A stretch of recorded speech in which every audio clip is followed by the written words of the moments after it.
Hi everybody, my name is Cheyenne and I am hiking the Appalachian Trail in 2023. I am currently on sabbatical from that hike. I'm just taking a break at home. I really needed a mental and emotional reset, as well as kind of like a physical reset for my body. So I am home and enjoying all of those creature comforts, enjoying being with my husband and my dogs. I do have a plane ticket back out to trail, so I will be getting back on trail soon. I'm very jealous of all of you that are out there and enjoying all of the spring blooms. Send me all the pictures. I was so excited to see all of the like greenery and plants and flora just pop. So hopefully save some for me. Save some for me. But yeah, I figured I would hop on and do a little update video, I guess on me, but also mainly just my gear, things I expected, didn't expect, things that might be helpful for future thru hikers or people that are experiencing it now. I don't know. I didn't really make a list, so it's gonna be rambly in true Cheyenne fashion. It's fine. But yeah, currently home and enjoying that. As you can tell, I have not been posting Appalachian Trail vlogs. I realized pretty early on that that's not really how I wanted to spend my time on trail. You know, making sure I got videos landscape mode or made sure that I was checking in during the day. That was just not my first priority. And I realized that I didn't want it to be my first priority. And if it wasn't my first priority, I was probably gonna forget and not do it. So I'll probably post something. It might be in the way of pictures and voiceover, at least for the first month-ish that I was out. I document stuff on my Instagram pretty well. That's kind of my go-to. YouTube's not really my go-to. So it is what it is. I don't know, when I get back out, I might make more of an effort to do, now that I kind of know how things go, I might make more of an effort to do like an end of day recap. I don't know, but that's how that's going. So let's start. So the first couple weeks are always hard. I think no matter what situation you're coming from to get out on trail, it's hard. It's a complete change of environment. Your mental game has to switch from just living your daily habituated life to like anything goes, essentially. You have a plan, anything goes though. Like you have to be able to acclimate and adjust and just, this is changing now. Whether that's because you meet people that are like, oh, what does this do? Or what do you think about doing this? And you're like, oh, that's a great idea. Let's do that. Or just you get hit by weather or anything, you know, wildlife. It's the great outdoors. So I think going from a more, like I said, a more habituated lifestyle, even if you think your life at home is crazy, there's still some sort of routine and set of expectations that you have. And I think going into a situation that's just entirely about flexibility and like on the fly changes, that can be hard for people. So I think just really, it's hard to say expect that because you can't expect the unexpected, but just know that that's going to be something that's hard to deal with. Second thing, if you are leaving behind people specifically that you're attached to, like I have my husband, I have my dogs, just know it's going to be hard. It's going to be an adjustment. You're going to be sad. You're going to cry about it. That's okay. You are allowed to. It does get easier. It does get easier. You know, you find your own routine. You kind of change that mindset. It's like, yes, I wish I was home, but right now I'm doing this.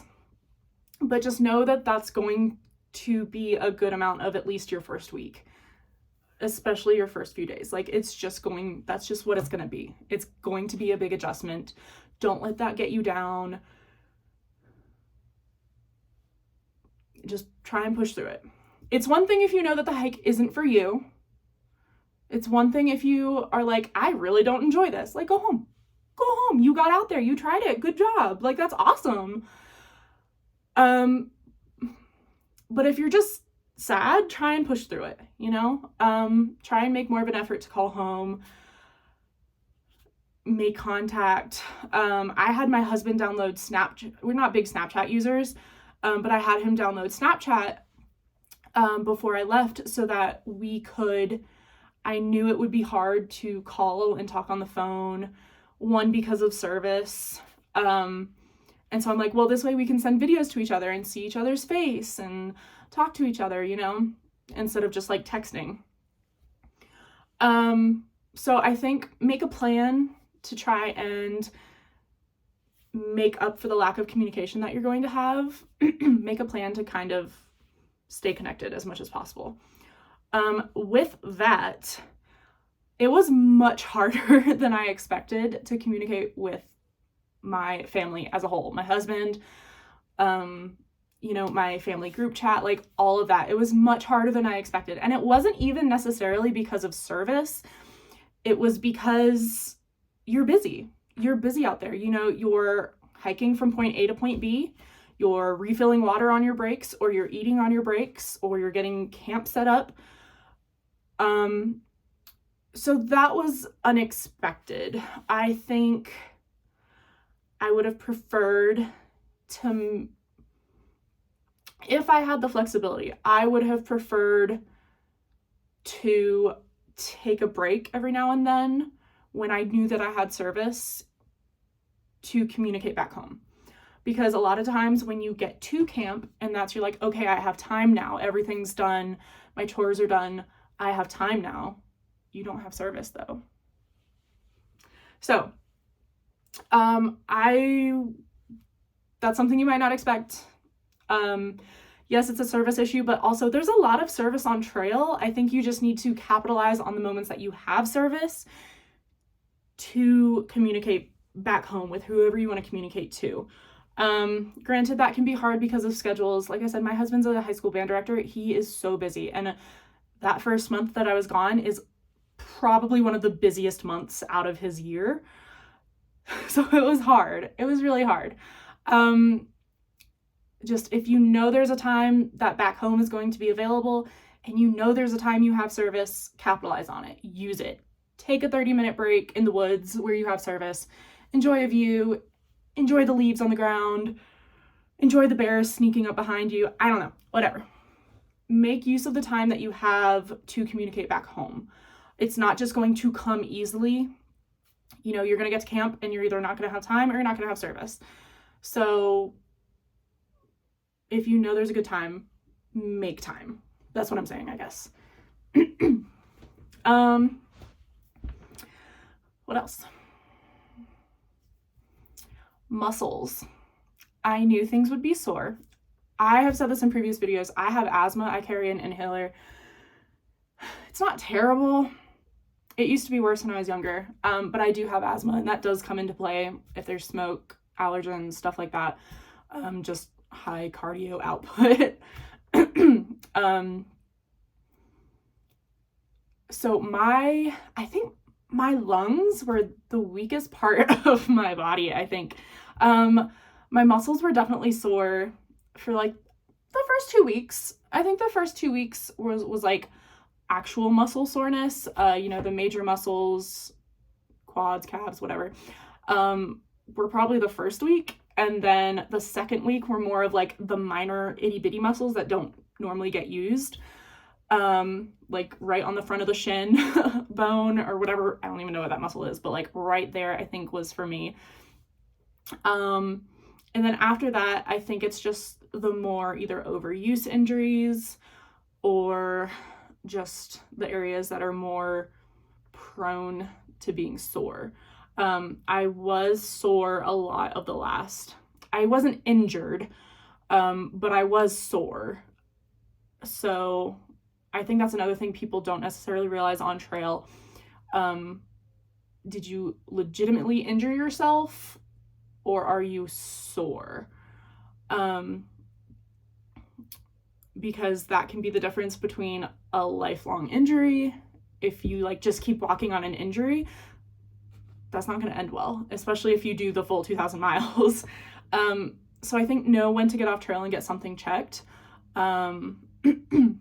a lot of times one day, 1-0 isn't going to fix some of the stuff out here, some of the soreness, some of the injuries. So I think you just have to keep an eye on that and really be true with yourself. Like, is this an injury or am I sore? What can I do to mitigate the soreness? If it's an injury, I got to go into town and get this checked out and make sure like it's not going to be anything serious. I know most recently I did have a few trips, falls, slips on trail. Mud, ice were the main things. But I didn't actually manage to like roll or sprain anything too bad. I did roll my ankle on one of my earlier ones, but after like the night, it was fine. Thank God. Because normally when I roll my ankles, they go. I think the main pain is right my ankle. I think it's called the posterior tibialis ligament, tendon, whatever. That's where most of my injury is coming from. Well, no, not injury, soreness, maybe injury. I don't know. But I got off trail right when I was realizing that it's not necessarily just soreness. Like a day here and there of hostel stays were like making it better. And then I realized when my husband got there that like, oh, it's not feeling better in the middle of the day anymore. Like, oh, it's still hurting throughout the entire day. So I think it's good that I got off when I did, and it's getting like, it's still sore. I've been off trail for a week and it's much better, but like it's still sore, it's still tight. So I'm giving that, I'll probably lose my trail legs, but I'm giving that a good chance to rest. And if you follow Trailside Fitness on Instagram, I think there's also a website, but he talks a lot about overuse injuries and stuff. I think he even runs some like classes or something, I don't know. But he's talked about this a lot, and apparently there's a few things you can do to mitigate that before trail, some exercises. So, and it's essentially a calf raise with like a ball between your ankles. But if you're interested in like mini exercises that can better prepare you for trail so that you maybe don't have these injuries, sorenesses, pain, maybe check him out. I don't know how much is freely available on his website, but I know like he has posts every now and then about stuff. I didn't have the time or energy to worry about it before I left trail, but if you do, it might be a good resource. But yeah, other than that, like I started feeling really great by the end. Other than my feet being some sore, but like I felt really great. I was, you know, when you first start the trail and you're going uphill and you can make it like 5 steps, and then you're like, and then a couple weeks later you can make it 10 steps, and you're like, and then you're like,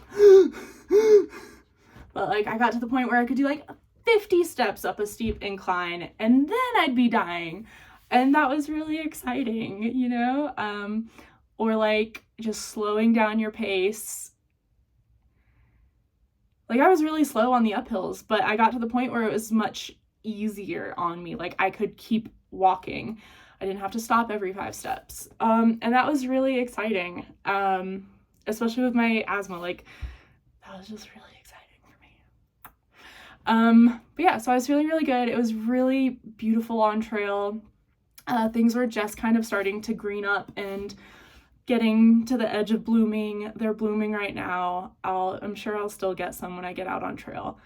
But yeah, it was beautiful. The views were great. It was kind of annoying when stuff got like socked in by the weather, like Clingman's Dome. But I think that's just how it is on trail, and you have to be ready for that. Like if you have the flexibility and the time and money to like chill around for a couple days hoping to get that good view, then by all means do it.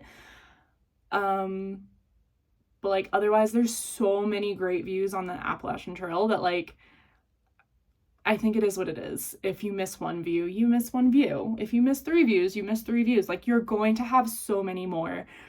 And I don't know, at the end of your trip you can always rent a car and just do a greatest hits trip back down the trail and see the stuff that you missed. you know, you've spent how much time and money at that point. Like, I don't know. Which I think would be cool after the trail, even if it's not right after trail, like the next spring or something, like do a quick little 5-day road trip or something up the East Coast, just seeing some of the things you missed. But don't be surprised or upset. I think if you miss some stuff, there's so much to see. I don't think it's realistic that you're going to get a great view or great circumstances for every single view. Excuse me.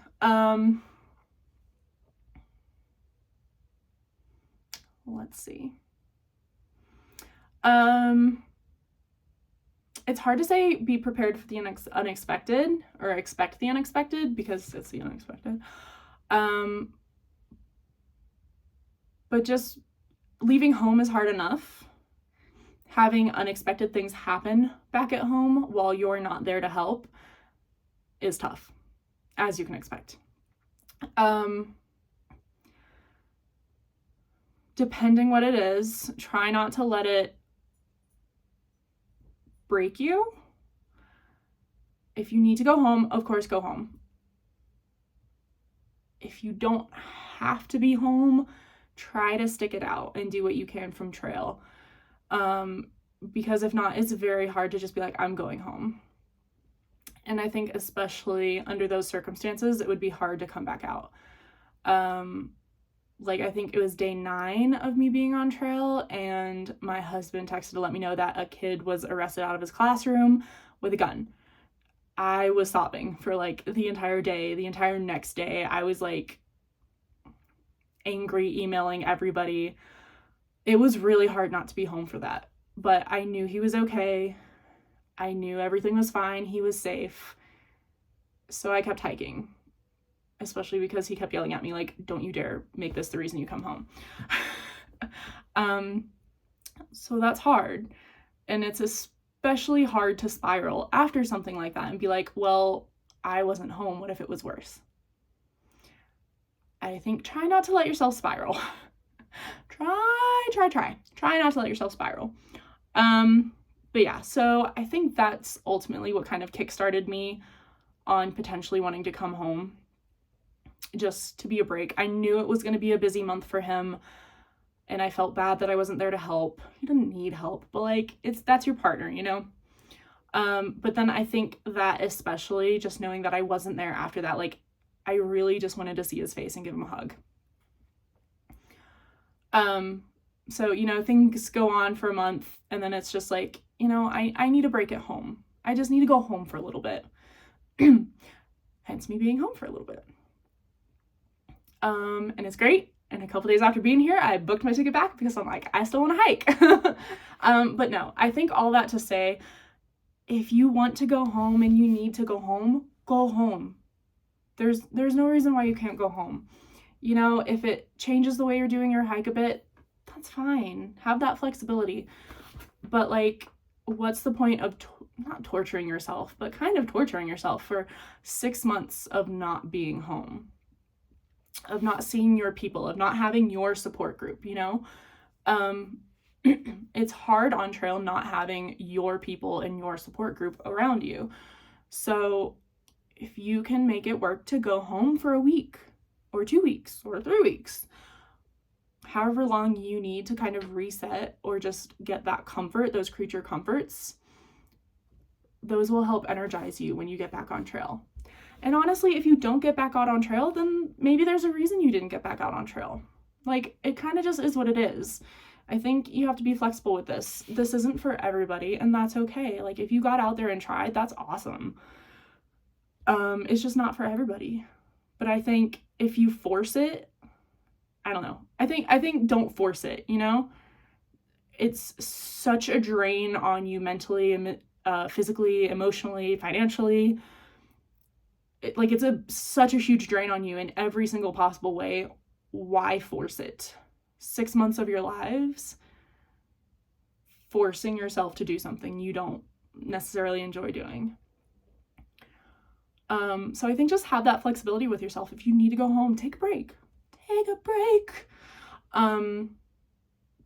Don't be afraid of doing that. And if you don't come back out, that's fine. That's fine. I think a lot of people start and then they feel bad when they finish or like get off trail.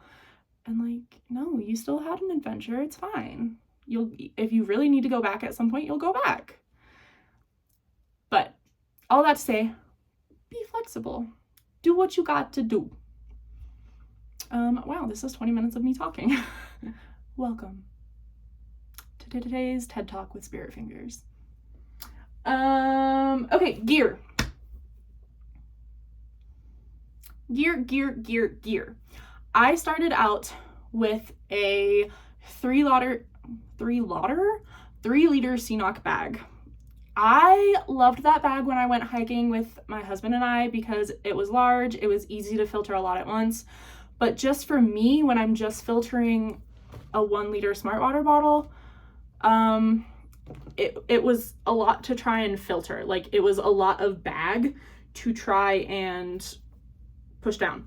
I did start off with the Sawyer on 1 bottle and then filtering it like that into the other bottle.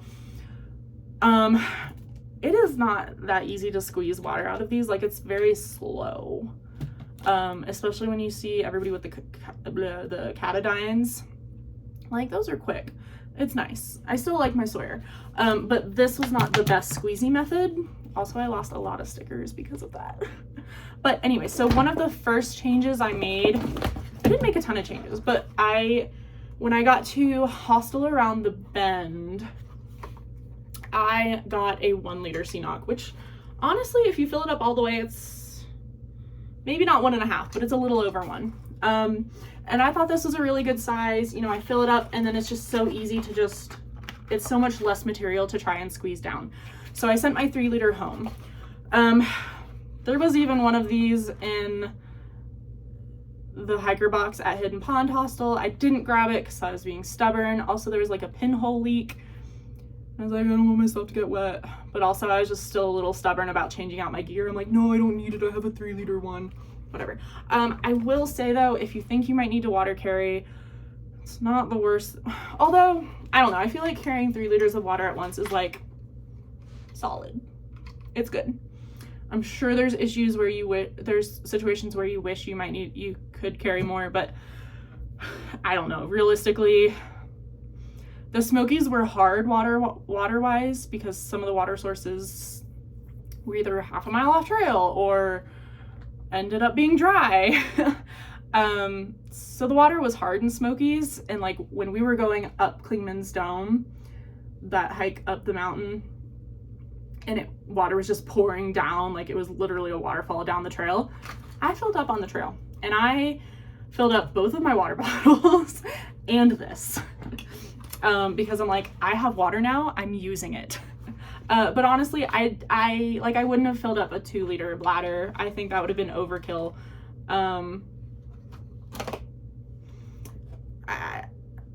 If you have a 3 liter, I wouldn't say no to keeping it. For me, I wasn't giving myself enough time during water filtration times. I felt like it was kind of rushed. So like, I would be like, oh, it's taking so long. But yeah, I am happy with this upgrade. Also, it'll be nice for work when I can't find, when I run out of water in the middle of the day. Sorry, Kate. And I'm like, I drank my 6 liters of water already. And she's like, what? Yeah, that happened a lot. It's funny. Some people can like hike perfectly fine on 2 liters of water like all day. And then there's other people that need like 6 liters. But I will tell you, water-wise on the AT, I felt my best when I was drinking a solid 6 liters during the day. Like, there were so many days I had maybe 2. I felt more sore. I felt more tired. I just did not feel good mentally. I was sad. I was angry. Like, my best days on the AT were the days that I was making sure I was hydrating. Yes, you will have to pee like a racehorse. It is what it is. Hydrate. Hydrate or dihydrate. Yeah. Hydrate or dihydrate. And it's kind of hard. It's kind of hard, especially if it's cold, especially if there's bad weather. Like, you don't want to worry about filtering water. I get it. You can survive on less water, but you'll feel so much better with more water. So much better. Anyways, and if that means you like chug a liter before you even leave camp, just so that that's one less time you have to like stop in the middle of the day, that's fine. Chug water at the beginning of the day, that's great. I personally tried to stop drinking water around 3 or 4 if I knew I was getting close to camp, because I hated with a passion having to get out of my tent at night to pee. 1, because I'm blind without my glasses, so I had to find my glasses, put on my glasses, hope that my glasses weren't foggy. I had to take off my down booties and my socks to put on my chacos because I had to have my chacos. Like, it's just a process. Nobody wants to get out of their tent in the night. What'd you say? Anyways, lessons learned. I would not trade my chacos for Crocs though. I'm getting ahead of myself. But yeah, so that was my first only change upgrade. I got a 1 liter because it was a little quicker to fill. It was less material to carry and to have to like filter down. Easy peasy. I made the mistake of not carrying extra of the where is it? Of the thingies. So when I got to hustle around the bend, I had to buy a few more because mine actually cracked. Actually, no, it didn't crack. It got stuck to my water bottle, and while it was working, I was scared that eventually it wasn't going to work as it was supposed to. Like it stuck itself like in here. I didn't die. I didn't have any stomach illnesses, but I was concerned. So I bought a few while I was around the bend, and now I have an extra. Do that before you leave. Like, just do it. Just do it. Apparently there's also another one that's less necessary in the cap. You can't see that. Whatever. The guys at around the bend? I don't remember. Around the bend. They said that's a less necessary one. So, oh look, water. I'm such a wilderness child now. You could use that in an emergency situation, I guess, according to them. Also, bring extras of these. If you slip down the ice coming out of Newfound Gap in the Smokies, it will crack. It will crack. And honestly, the most annoying thing is having to unscrew a top. Or like putting that on your new water bottle. I don't know. Whatever. Just carry an extra one. Also carry an extra one of these just in case. But carry an extra sport cap. You know, it is what it is. Yeah. The stickers made me happy. Some of them did not last, but some of them did. They made me happy. Stick your water bottles. Let's see. I did not use my Garmin much. I did a few times. There's definitely times you don't have service. I would 1000% recommend having a Garmin. The best case scenario is you never use it. Yes, it's expensive. Get a cheaper version. I went out with the middle tier subscription because I was like, I really want to be able to like text back and forth with my husband and not worry about the cost of text messages, whatever. I had enough service. Like I said, he was busy and I was busy. You don't have that much time to communicate like you think you would. So like for the communication we were doing, I had enough service to do that. It was nice being able to send the messages at night, like, hey, I made it to camp, I don't have service. But you don't necessarily need the middle tier subscription to do that. We'll see. I may have him update it from home along the trail if I realize I'm having less and less service. But like at this point, if I need to send messages back and forth, like I think it'll be, if anything, I run up my bill and it's the same amount as the subscription would be for the middle. So like until it surpasses that, I'm just gonna stick with the basic. I changed it like the day after I got home. It's like back to basic.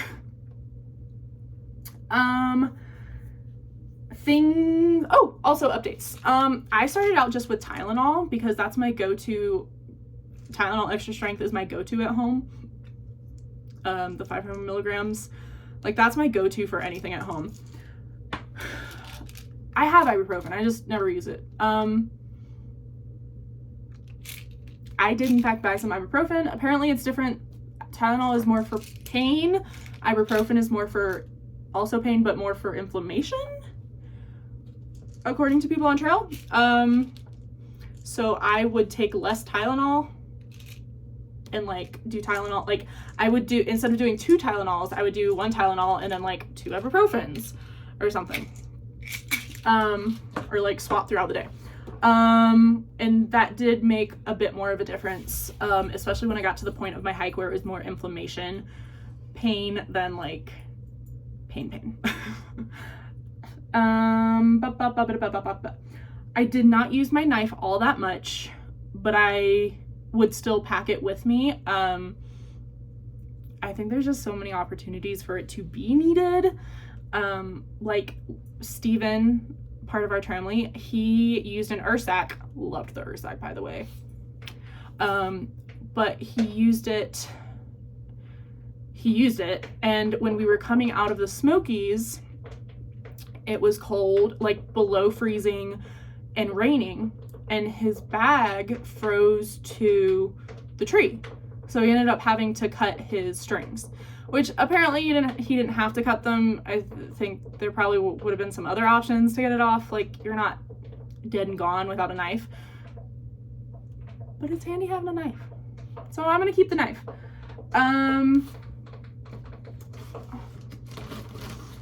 Body Glide has saved my life. I did not think I would be using this at all. I never chafe. I use this every day, multiple times a day. I have a mole on, like on the, and not a big mole, but I have a mole on the inside of my thigh. And I think it was like day 3 or 4, the day that it was snowy. I was wearing all of my layers. It was cold, it was dry, it was snowing. My mole ripped open and started bleeding from like the friction. Or no, it got irritated the day that I was wearing all of my layers. And then the next day it was warm enough that I wore shorts. And the friction, it was already like raw, I guess. The friction made it bleed and pop open. And then my inside of my thighs were like raw and chafed. And it was miserable. And I could not get a Band-Aid to stay on for the life of me. I finally managed to get it to heal up, and then religiously, like 3 times a day, if I I tried to do it on breaks. If I noticed like a hint of pain though, like I put it on. It's so light. It's 0.35 ounces. Carry one with, even if you think you're not going to need it. If you don't use it in like the first 2 weeks, fine, get rid of it. But yeah, I was very surprised. Multiple times a day, I'm probably gonna need to get a new one before trail, before I get back out on trail. Let's see, hand warmers. Pack the hand warmers. So many of the people, the couch potatoes on Facebook, will say, you don't need hand warmers. Pack the hand warmers. They make a difference. If it's cold and it's wet and your gloves are wet because they got soaked in the shelter, use the hand warmers. If you don't have, even if you have, I have a pair of down mitts. My merino wool gloves got wet in the shelter. Merino wool is supposed to keep you warm even when it's wet, but I didn't have any body heat. I had limited body heat in my fingers just from trying to pack up, and because they were wet, like I got to the point where I had no dexterity. Trying to open my hand warmers was miserable. I was literally crying because I could not get it open. But even putting them in my down mitts, like I think that those even work off of your body heat, and I had no body heat in my digits. The spirits were not warm. They were cold spirits. The fingers were cold, okay? So I am 1000% on board with hand warmers. Even if it's just one pair, pack them.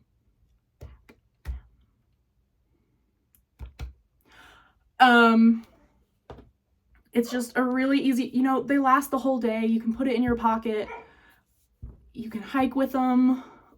They keep your hands so warm.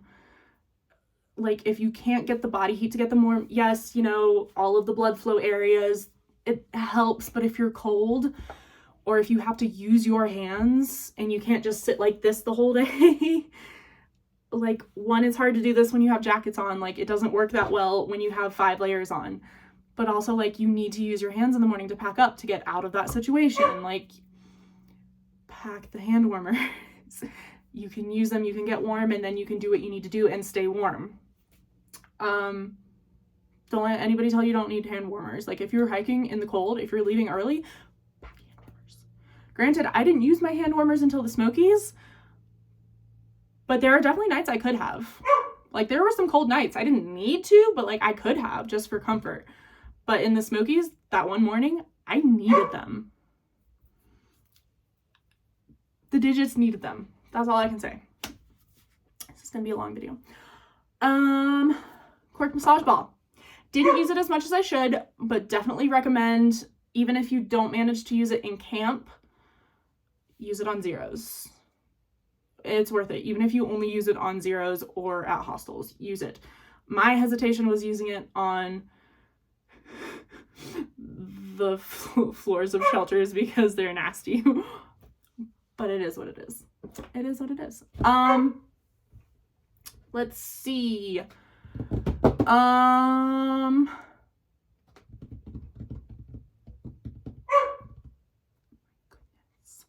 Q-tips. I packed Q-tips and no regrets. The nice thing is that at most hostels, you can kind of just grab a few more to resupply for the next section. That's the one thing I really liked about hostels, is that they had everything you needed. Yeah. I've also recently learned that you can refill your little travel toothpaste with a giant toothpaste. So, like, instead of buying a whole new thing, you could just squeeze a little bit in. I probably wouldn't do it if there's, like, clearly, I don't know. At hostels, like, it's clear when there's stuff, like, for communal use, or, like, somebody bought for everybody to use, or, like, it's, like, somebody's personal stash hidden down. Like, don't use somebody's personal stuff. But if there's very clearly, like, extra tooth, or if, like, there's little packets of travel, like, half-used travel ones in the hiker box, you can refill yours if you don't want to carry multiples, but also just carry multiples. Ooh, another thing that I did that worked out really, really well. I did not pack a full Dr. Bronner's. I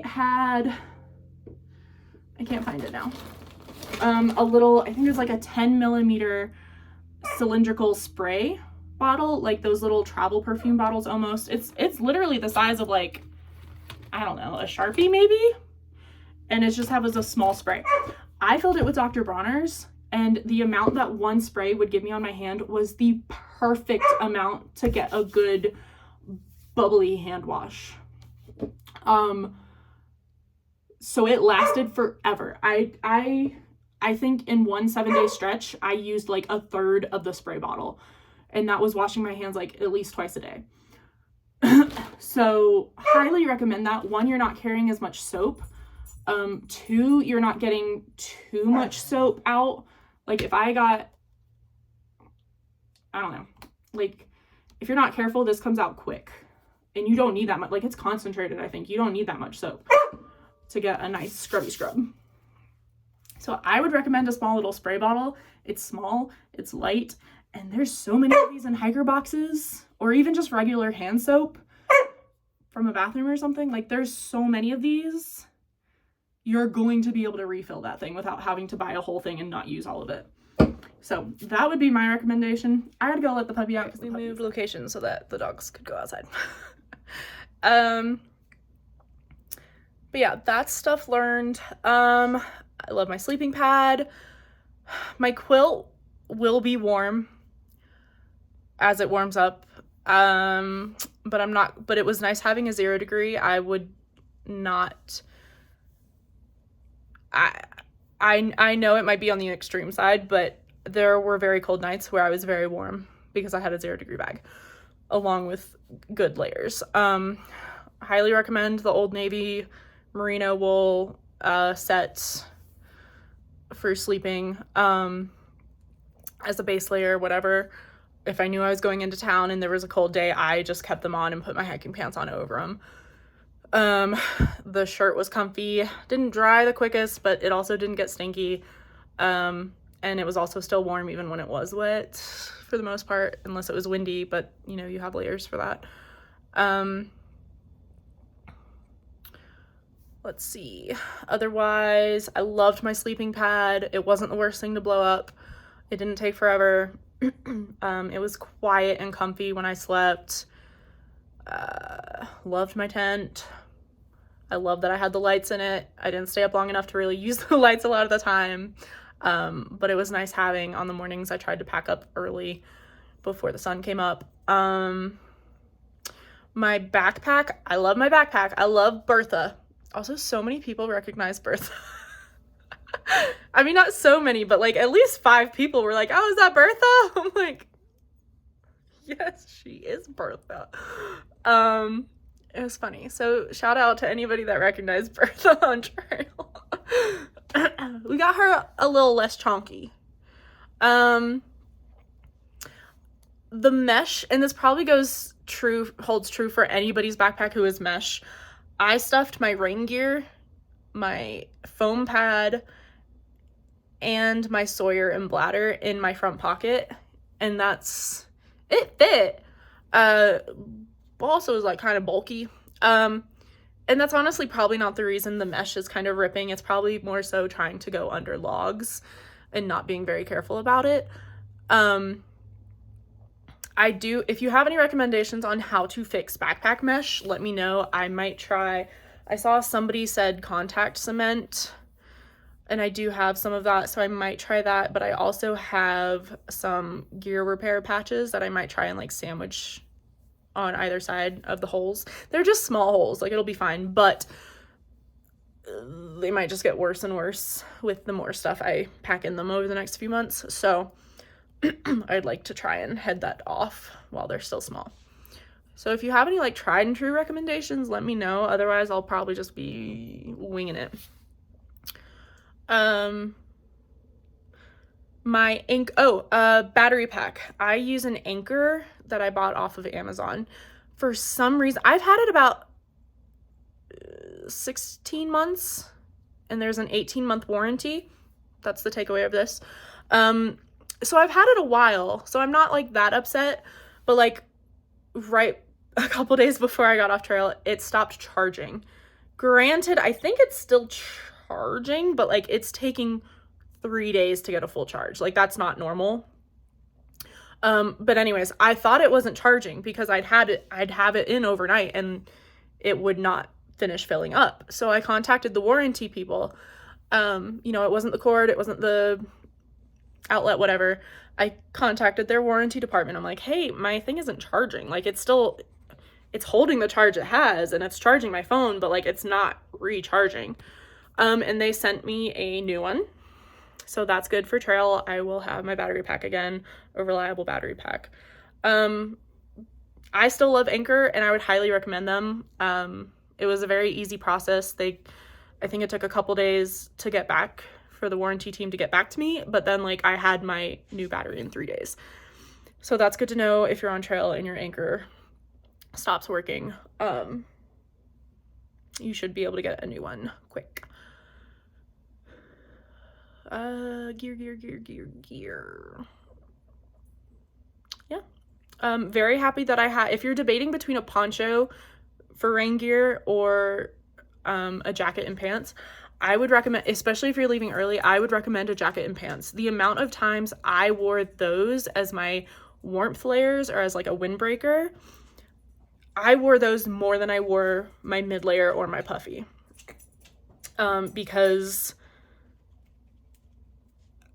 there were a lot of times where it wasn't necessarily warm enough for me to wear my mid layer or puffy without just immediately sweating and getting soaking wet.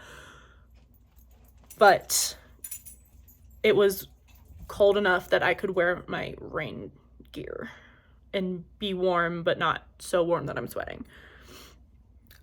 So yeah. A couple other last things, takeaways from my month on trail.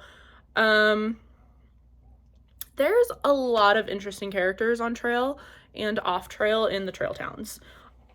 I think in any situation, it probably goes without saying, but if there's any situation you don't feel comfortable with or in, or people you feel comfortable around, just remove yourself from the situation.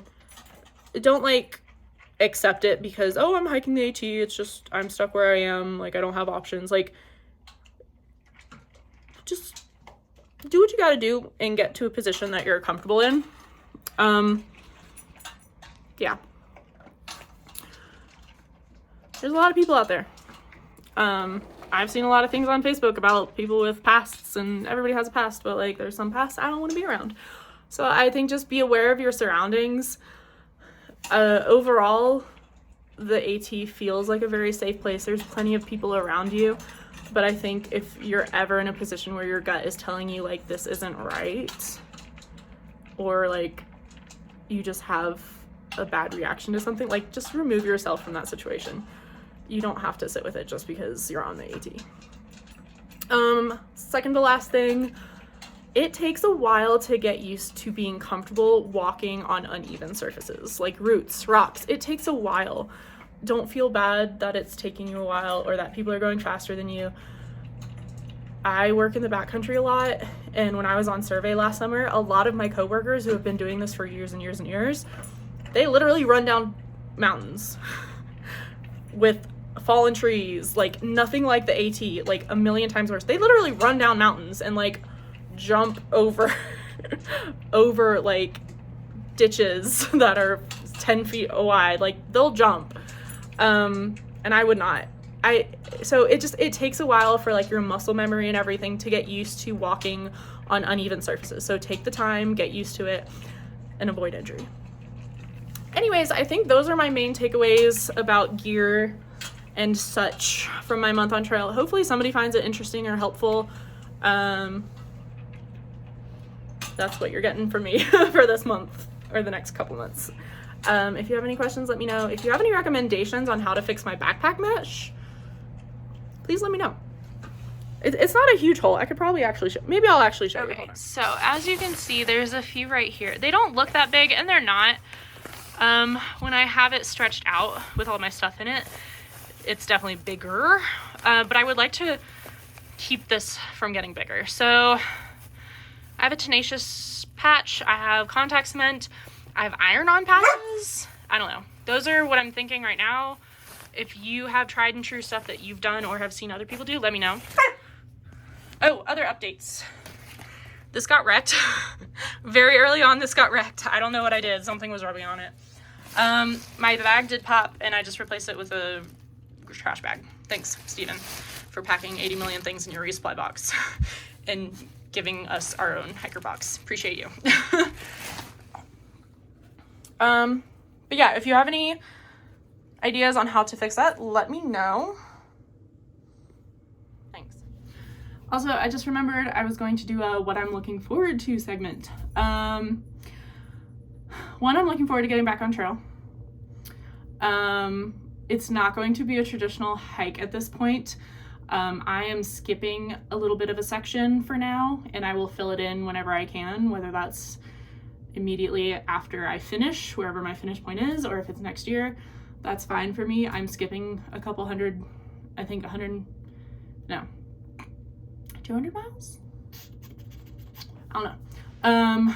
But I've always said I'm most excited for Virginia and Pennsylvania for various reasons. I'm excited to see spring and get near water where I can do river rat shit. Like, I'm very excited for that stuff. So, and due to my time at home, I'm also going to be closer to the bubble.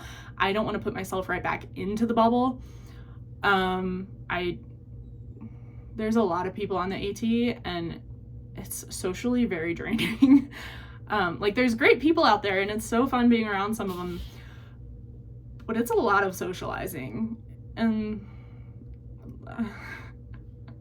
I didn't necessarily go out there to socialize. I mean, it's great and it's fun, but sometimes too much is too much, you know? So I definitely don't want to be like right and smack dab in the middle of the bubble as much as I possibly can. So I'm skipping a couple 100 miles, and then hopefully that will give me the best chance to get as far north as I can before I have to be home, because I do have to be home by a certain time. And then from there, we'll see if once I get to Pennsylvania, we're going to be burying my grandmother's ashes in Palmerton, so that's right off of trail. I'll have to figure out how to get from wherever I am to Palmerton. I'm meeting up with family there to do that. So like, there's places I need to be by certain times, and getting back on where I got off won't serve that purpose necessarily. Also, my grandfather is interred at Arlington National Cemetery, so one of the recurring things that I've wanted to do, he's a big reason why I'm doing this hike, and I've really felt him out there with me, and I know that he would be very proud of me, and he would be right there with me if he could physically, but I think he is regardless. But one of the recurring things that over the past month that I've realized I really want to do, at the very least, I want to get to Harper's Ferry, and I want to go into Arlington, and I want to walk and see my grandpa from the AT. So it's been a while since we interred him there. And it's just kind of time. He was a big part of my life. It's time to be back, but also like, I think it would be so awesome, and I think it would just bring us both a lot of joy for me to not walk, but like, I walk to Harper's Ferry or wherever I need to get off. I think it's Harper's Ferry. And then I go to Arlington. And I think that would be just kind of a full circle. I don't know. I feel like that's more my Katahdin than Katahdin is. Like, I'm not hiking home. I'm not necessarily hiking to Katahdin, even though those would be the goals. Like, my family's from Lehighton area.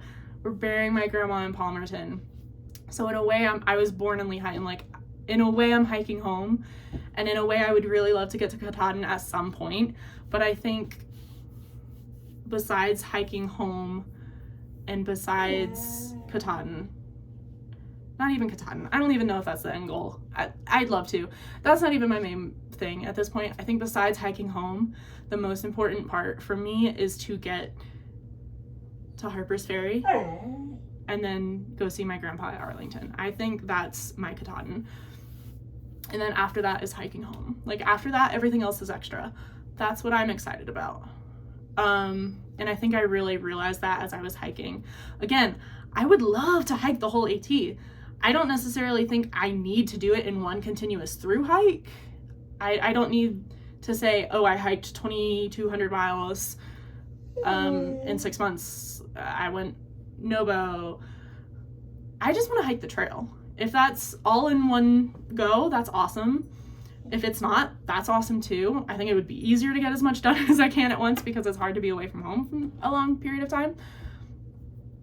But, my goodness. Yeah. But yeah, that's kind of an update where I am at mentally with my hike. I would love to get to Katahdin. I think it would be awesome to just see all of the history and the entire just environment and landscape that surrounds the AT. I'm like thrilled and so excited to see all of it. But I'm most excited to get to Arlington and then hike home, essentially. So that's where I'm at. If people are judgy about the AT and how people hike the AT, hike your own hike. That's all I have to say. I don't care about anything else. I'm gonna do this how I want to do this. Anybody else out there that's watching, you also should do this however you want to do this. Again, it's a long time to be out there and to be testing yourself and pushing yourself to the limit, to be doing this for anybody else's experience. So Aww. do what you gotta do for you. Yeah, I'm super excited to get back on trail. And I don't know, I don't know if I'm going to be going all the way, well, I'm going to be going to Harper's Ferry, but I think it would also, if you have gotten the AT guide, I think it's also the AWOL guide, I don't know, I have the PDF version. It is very nice to have in addition to Far Out, because there's stuff on there that isn't on Far Out. I use Far Out daily, but it's nice to look at the AT guide and have information from there. Sorry, I keep rambling even though I thought I was finished, but I'm thinking of things. The AT guide is very handy. There's phone numbers, it's clickable, you can call right from there. But also, apparently they have a deal with Enterprise car rental that you can get a hiker rate for car rentals. It's only out of specific locations, but it is available. So, and depending where you need to get off for a resupply or something, like that might make more sense than getting a shuttle. Especially because I think they pick you up and drop you off. I haven't actually done that part of Enterprise. I normally just go into the building, but they do advertise that Enterprise will pick you up. But so I think there's one of the locations in Front Royal, Virginia, and it looked like that might also be a straight shot over to Arlington. I have to double check. But they have an Enterprise rental location there that has the hiker rate, and I don't think they do in Harper's Ferry. If I go all the way to Harper's Ferry, I would have to take a bus, a train, a couple things. So I was playing around with the idea of getting off at I think it was Front Royal, and just driving myself over, like I could make it a day thing and back. Or I could make it a couple day thing and enjoy DC. But, so that's my thought. Also, if you have gotten from Harper's Ferry to DC, let me know how that trip was. I'm not set on the rental car thing. As of now, I think that's going to be my go-to, but if you have opinions, let me know. Yeah. Okay. Now I think I'm done. Thank you for watching. If you made it through this entire hour-long video, kudos to you. Kudos to me for getting through it too. But anyways, I hope it's helpful information. Yeah. Cool. Peace.